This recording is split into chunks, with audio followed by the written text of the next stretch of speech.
I pretended to be a missing girl so I could rob her family. Why did you come here? James muttered. He slowly turned to face me. My heart stopped. What do you mean? Why are you here? He repeated in a forceful whisper. He was now eyeing me madly. Look, I'm really sorry I left you. I feel terrible about it. I always have. He shook his head and started to tear up, like he couldn't bear to hear it. He then rushed towards me, and for a moment I thought he was going to attack me, but he brushed past and stopped at the window. Remember when I climbed the gazebo? And fell? Nope. Had no idea what he was talking about. Of course I remember, I pleaded.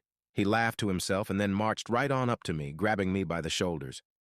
That's weird, because Dad built it after she left. He tossed me backward and spun off towards his closet. He started throwing clothes in a duffel bag. We need to go, he said, now. My whole body was tingling. I knew I was caught, but I still wasn't sure what to do. Do you understand what's happening here? He continued. He knows. He knew the whole time. I finally gave it up. What gave it away? He stopped to look back. Because we know where she is. I was confused.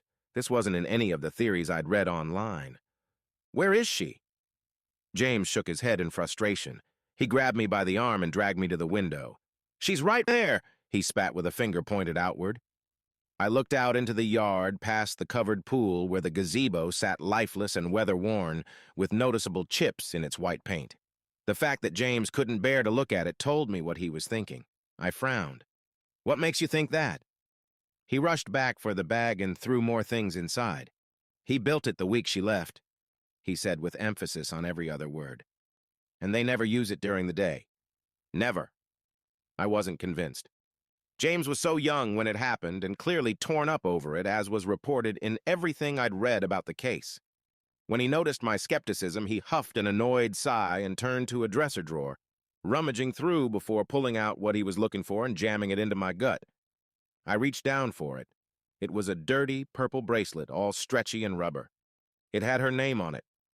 I played with it in my hand before slipping it onto my wrist.